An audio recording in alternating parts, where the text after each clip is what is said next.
right, so we are on to interpreting linear models day 2. Learning goals for this section will be I can use data presented in a table to write an equation for line of best fit and use that equation to make predictions on future data. Now you will need to use your TI Inspire software for this. So the TI Inspire software that's on the computer. And then write an equation for a line of best fit when given a graph, and then explain what the rate of change means in the context of the problem. So another two-part question. You're going to have to not only do writing the equation, but then you're also going to have to explain. All right, so we've got the data. Data table shows the number of people in a small town from 1995 to 2004.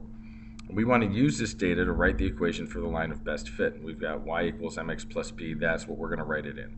So I've given you kind of like an overview as to how you do this. You use your Inspire software, go to your home page, open a new document, and then you're going to add lists in spreadsheet instead of calculator.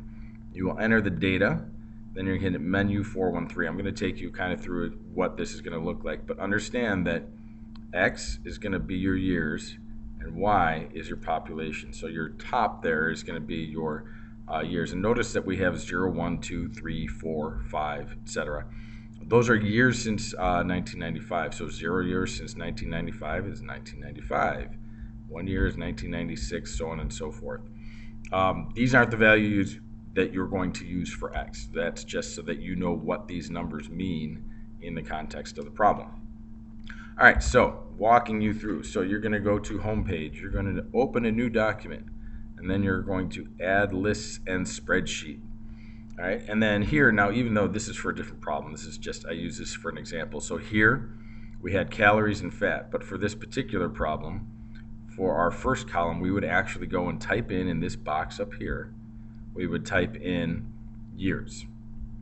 You don't have to type in years since 1995, and then for fat, we would type in population. Okay, so instead of that, this is what we would write in this particular problem. And then we would enter all of our data. So these would be all of our x values and then all of our y values. Notice that we don't put anything in here. That's important that you don't. Do not put any information in this grayed out box. It will allow you to do it, but you should not do it. It's going to change things too much. All right, once you have all your data entered in, you're going to hit menu 4, which is statistics, 1, which is stat calculations, and then 3, which is linear regression, and then you're going to choose your x and your y list. So like, for example, when you click this right here, you're going to come up with a little drop-down box, and you're going to select whatever your x value is, which in this case would be years, and then you would do the same for y, which would be population. That's important because if you don't do that, it's not going to come up with any of the information that you need. Once you do that, you hit OK, and then you'll get this that'll all kind of get added into your table. You might have to scroll down a little bit, and what you're looking for from this is your slope, which is your m. Okay, so we've got our m, which is right there, and then our b, which is our y-intercept, which would be right there.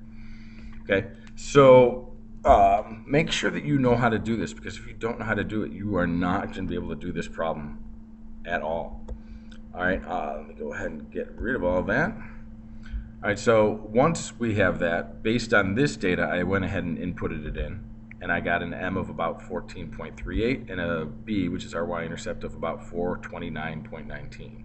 So when I write my equation, I get y equals 14.38x plus 42.19, because I just plugged in this for m and this for my b. That gave me my equation. Then we use that to predict the population in 2007. Do not put in 2007 for your x. And when you write your equation, don't forget your x. Okay, when you write it up here. To do the second part, we're going to replace that x not with 2007, because that's what not what the numbers in here mean, or not what they are.